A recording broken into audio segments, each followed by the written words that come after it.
For a lot of us, what kills us is the fact we want their attention. Like we want them to see us. We want them to love us. We want them to see what we have to offer. What's killing us deeply inside is that we know we can do all these things, that we offer all these things, that we are this person that they would need. But at the end of the day, I need you to understand the person that needs you is not the person that will ignore you. The person that will love and pour fully into you is not the person that you have to beg to see you. I need you to understand that you are worth more than breadcrumbs. You're worth more than the convenient attention that's offered there. And we won't let go of anything, of anyone, until we realize that we're worth so much more. And every person that has lived on this earth deserves that. No matter where you are in your life, no matter the mistakes you've made, the stages that you're in, the growth that you're doing, you deserve fullness. You deserve love. And we're afraid to step into. We keep holding on to the bare minimum because we think that that's the maximum we'll ever get. You've been conditioned to believe that you're not worth more. And I need you to understand that that is a lie. Today, like this lie, this stronghold that's been over your life needs to be broken. Because you were created in a way that was unique, special, and purposeful. And if you're going to continue to live under that, then the pressure of who you were meant to be is going to crush where you want to stay.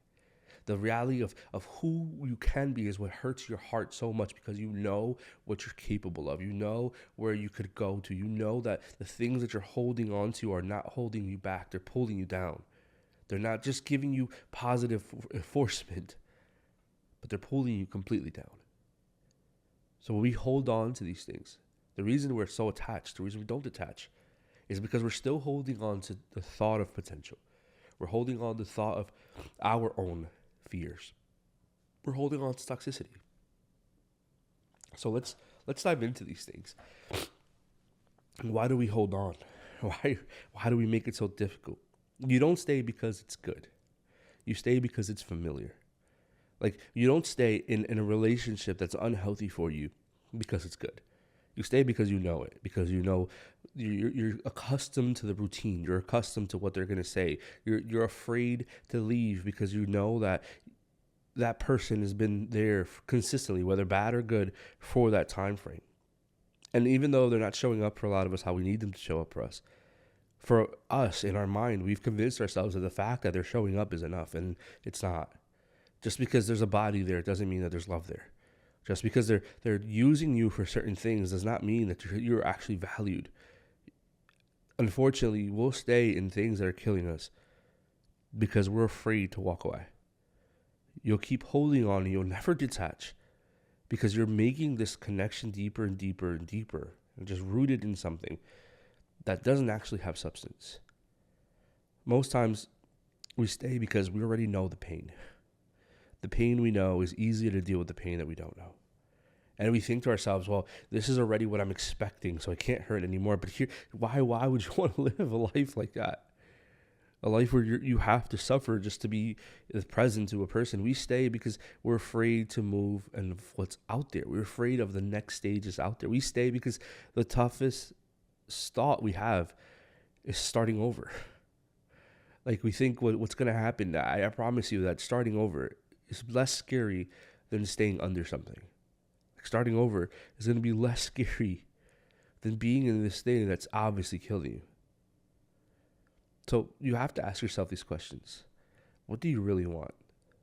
Like if I were to ask you, if we're having this conversation now, maybe it's only one-sided because I'm sharing it with you and hopefully something's being grown and developed and thought with you. But what do you really want? Like, in your career, in your relationships, in your world, and the things that you're doing, I need you to sit down with this thought and ask yourself, what do I really want?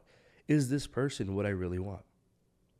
And I'm not saying it's easy. Again, I speak from experience when I say these things. This is why I'm so grateful to God that I have all these struggles in my life, because the struggles are a point of conversation that I can understand deeper. I've struggled with these things myself. And I've struggled with looking at things that I knew were not healthy and not good for me. And I had to sit down and say, what do I really want? Like, is this what I really want? And even if you don't make the change completely right away, right? Not today, maybe it's something that's going to take time to process. My physical fitness, I'm trying to work harder, to going to the gym, all these things. But what do I really want? Do I want this, or do I want to change? And I have to make the decision and say that this is what I really want. But this is the hard part. Now I have to be consistently reminding myself of what I really want, to the point that if it's hard to change today, the constant reminder of it chips away of everything. What do you really want? Do you want to stay there? Are you happy there? Are you joyful? Are you growing? Are you purposeful in this thing? Now ask yourself, is this lifestyle, is this person, is this career, is this family member, is this friendship, do they match that? Like, are they edifying and growing and loving me to a point where I'm going to be that thing? Or am I just causing myself more hurt because I'm trying to force them to be in this life of mine in a way that they can't show up, in a way that they don't show up? What do you really want? Do they match that? And finally, are you the person with them? Are you that person with them? Like, are you the best version of you? Are you purposeful? Are you growing? Are you flourishing? The career that you're in, is it really bringing the best person that you are out? I think for a lot of us, we're afraid to leave people, to walk away from people. And this is, again, everything, not just romantic relationships, but even friendships. Like, I think sometimes we try to force friendships to stay because we're afraid of a life without them. Like, one of the hardest breakups you'll ever have is not even a romantic relationship, it's a friendship. Like, people that you anticipated to be around in different facets of your life for that long, knowing and realizing that they can't even come to the stages you're in now. And it's not about like beef or hating them or anything like that. It's understanding that when we grow, sometimes we separate. Like, we might have it might have been like a tree. We started near the same root, but at some point we went different ways. And the left limb of the tree doesn't hate the right limb of the tree. They're just distant. And it's okay to be separated. And I think we struggle with that because we think that we have to keep everybody close to us, around us. It's not possible. The more you grow, the harder it will be to even keep up with people. And that's okay. That's literally a part of life. But knowing that you don't have to force people to be in places, you don't have to force yourself to change to keep them, is the most freeing thing you will do. Sometimes the hardest thing to let go is of the story that you've told yourself. Like, the hardest thing you'll ever have to let go of is letting go of the narrative that you've made up in your mind. So we talked about this mountain of attachment. A lot of times we're attached to the story more than the person. Like, we're attached more to the thought that we have in our mind. We're attached to who we made them. We ruminate over the fact that we've created a whole life with them in our future. Even if we were never even together, the situationships, you see it all the time, where you create a narrative of like your marriage and your kids and the career path and where you would move and the 2-car garage and everything in this detail in this story that your brain now has to forget. And I think that heartbreak hurts more because you've never actually given yourself the physical disposition to hurt. You have to now live with this as a storyline that you've made in your mind. I think it hurts less to deal with this with a regular person that you were in a relationship with than something that you had to grow out of something else. I think the pain of what could have been hurts more of the pain of what we went through.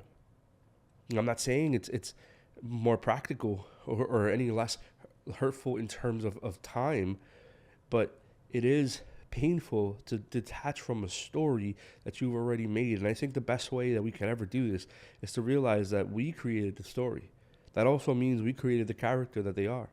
And we keep embellishing this character to make them look good because we don't want to accept the fact that they are who they really are. That they hurt us the way they hurt us. So we stay there because sometimes it's easier to allow them to look good in our story than it is to accept the fact that we couldn't judge their character correctly.